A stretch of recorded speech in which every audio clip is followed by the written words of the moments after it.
Hi, welcome back to the Loft conversion project. We're going to be boarding out the walls and ceilings.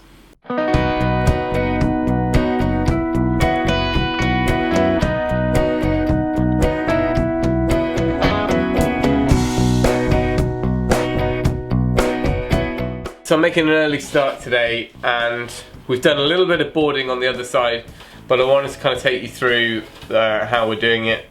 What I'm trying to do is get any of the bits I can do on my own done in between the time, one day a week, that my dad comes over and gives me a hand. So obviously these sloped pitched ceilings are a bit of a nightmare to do on your own, whereas the vertical walls, the stud walls at the side, I can do. So if I can get on and do what I can, we'll make a bit more progress that way. You notice that I've gone ahead and taped all of the boards up now, so that this foil is continuous, and that gives us our vapor barrier.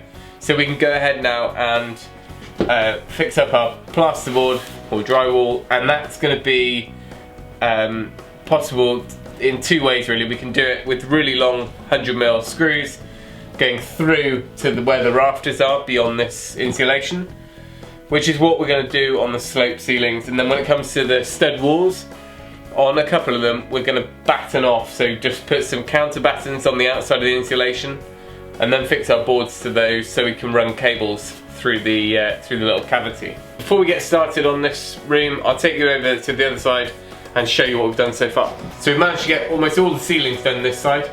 They were a little bit of a struggle with the bigger sheets, and finding the rafters was a bit tricky as well, because although there were some fixings showing on the insulation, we had to kind of work out exactly where the centre of the rafter was and mark it top and bottom, then mark it out on the sheets with a pencil line, just otherwise we were just going to keep missing. So it took a little bit longer in the setup, but once we'd mapped it all out, they went up fairly easily. So it's not ideal that we haven't got the roof windows in, the Velux windows in yet. That's simply because we didn't really have the time or budget to go ahead and get them. We've left the opening there. We've also left the plasterboard a bit of extra so we can trim it, but the opening is exactly the right size for what we need. We know exactly what unit is going in there, so we've kind of just left it, and then we can line it out afterwards. And I'll carry that insulation, just some nice thin insulation around it as well, around the opening. So it's really gloomy outside, so I'm afraid the lighting's not great, but you'll see that this room is looking pretty good now. We've boarded out both sides, and the last remaining wall on this side is going to be panelled, so we don't need to board that. And we've also gone right into the eaves here, so we've insulated and boarded out down there. So I'm going to get back in that room and try and get all the stud walls boarded today, and then hopefully Tuesday, when there's two of us, we can get the remaining ceilings done and then look to get these Velux windows fitted. So it's got to the point now where all these offcuts of insulation, I've just been holding on to them in the hope that we would try and use up as much as possible, but we're almost there, and the only remaining bits to insulate are the doors for the hatches.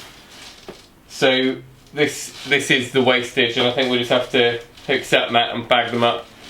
Some of the larger pieces we may be able to use elsewhere in sheds and stuff, but a lot of this just needs to be bagged up and get that out. Hopefully we're going to get a bit of clear run at things in here then. It's hard because when you're in a modern property, when the walls are all 8 foot, 2.4 metres, and the centres of the studs are all, standard centres, then you have much less wastage. When all your rafters are wonky and nothing's quite straight,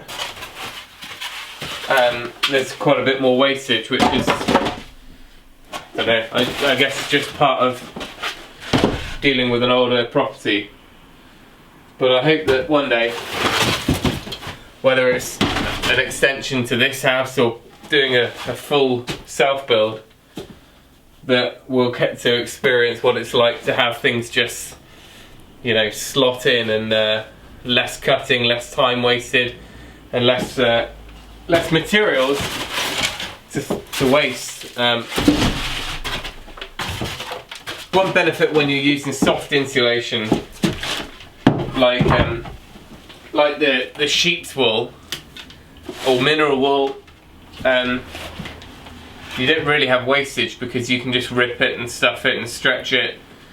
Whereas when you've cut offcuts like this, that's too small to fit between centres of something, or you know, the whole idea is to get a continuous layer of insulation. Patchworking it with little bits is not particularly efficient.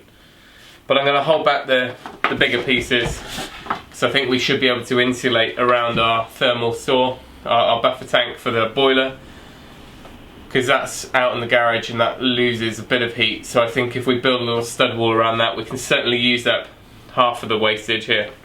Right, so this corner where I'm taking the plasterboard all the way to the wall, although I'll leave a little bit of a gap, just so we can kind of fill that, I'm going to try and scribe all these, including the ceiling, to the stonework, because obviously it's not going to be plastered.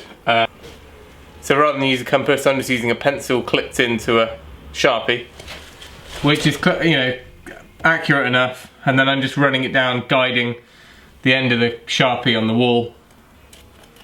Seems to work alright. And then we'll cut that out and slot it along.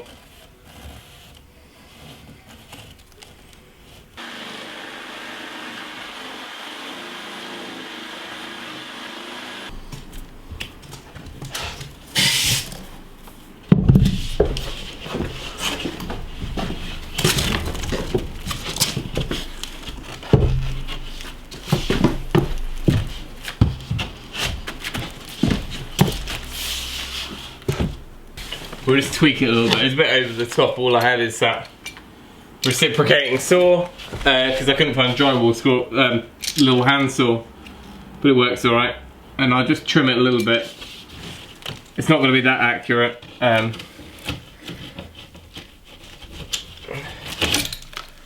But we can get enough, get it close enough, and then we can fill.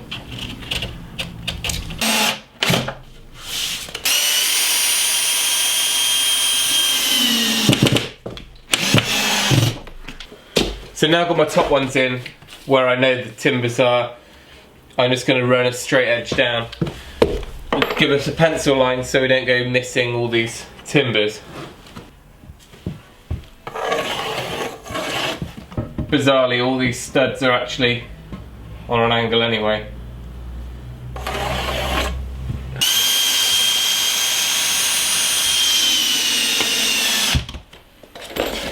So it may be pretty common knowledge, but these standard screwdriver bits are great, but they do obviously pull in. If you over tighten, they'll go through and pierce that paper, and then that's no good because the plaster can pop off and it's not going to hold your plasterboard tight. These pretty inexpensive bits here are, I think they're called drywall bits, but they've got the same posi Phillips head, but it's recessed within this kind of collar, so only a fraction of it points out, which means that you can't over tighten the screws, well, not particularly easily, and I'll take them in and set them back at the right distance for you to then skim over. Coming up to these openings now, and like I said, these studs aren't straight. They're basically nailed to the side of the joists and to the side of the rafters, but they don't line up, and they've always been that way, but I need to make sure that they're nicely squared off so that when our door sits in here for the access hatch, that it looks straight and it's easier to work with. So rather than trying to straighten up these studs because everything's fixed to them now, I'm just going to build a square box that will act as a lining, and it'll kind of touch top right and touch the bottom left, and then we'll pack it out, and then we can insulate around it from the other side. So I just need to measure the distance here, which comes to 150 mil by the time we've got our timbers and 50 mil of insulation, plus the 12.5 mil of plasterboard. So we'll round that up, and then that'll act as our lining, and we can board up to that all the way around. Just give us a nice tidy opening. And I'm going to do that down in the workshop on the table saw, because we've got 3 of these hatches to do, makes sense just to run them all off and then come up and make up the boxes up here.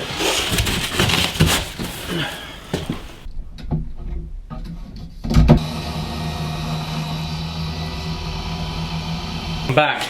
That was not as quick as I'd hoped. But what I've done is I've ripped down any scrap plywood I can find, all 12mm, down to the right width, or hopefully the right width, and that'll line out nicely. But I haven't cut it to length yet. I'm just going to do that by hand. I haven't got the miter saw up here, and we should be able to create a box, and then I'll just put a little brace across it to hold it square. So we made up this box. I've insulated down the bottom as well to make sure we've got enough space for skirting boards, so it's not, doesn't go to the floor level.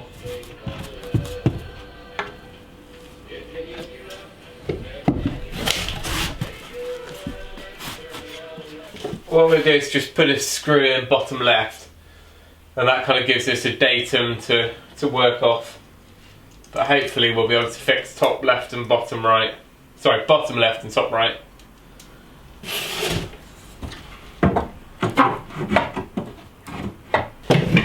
So one thing I need to do is get a scrap of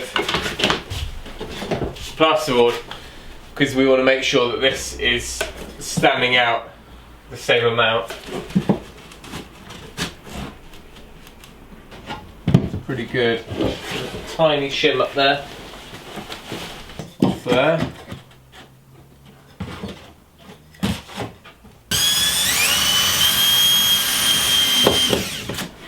Okay, so I've foamed up a little bit around the outside, put some more 100mm in there, offcuts, and then put some 50 round. So it's bordered all the way around now, and we've got the same 12mm protrusion all the way around, so it matches up.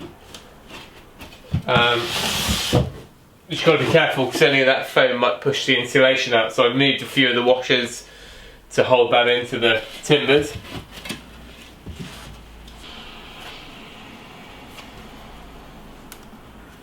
You've also got to be careful because when it starts expanding, it's quite strong, and it can put, even if you're fitting a rigid window, it can bow stuff out. So it's worth kind of bracing it, and I might just put a timber across here just to make sure none of it, we don't end up bowing in the corners.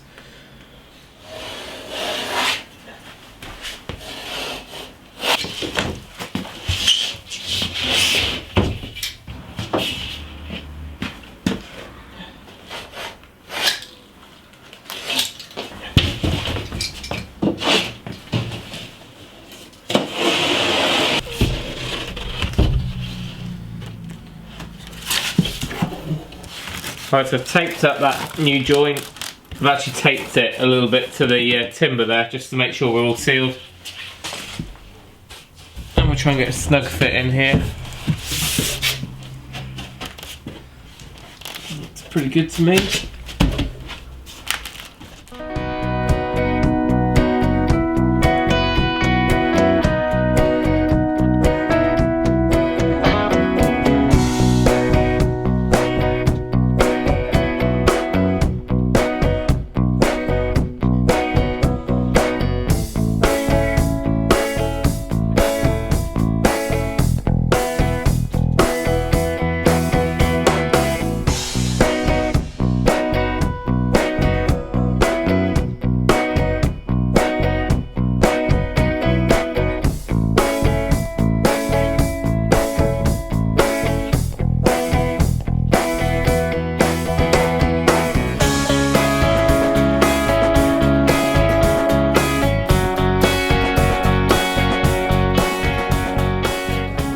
Last little bit of wall to do here, which I need to grab some more screws. We'll finish that off, and then we can look next time at getting all the ceilings finished, and we'll start filling all those holes.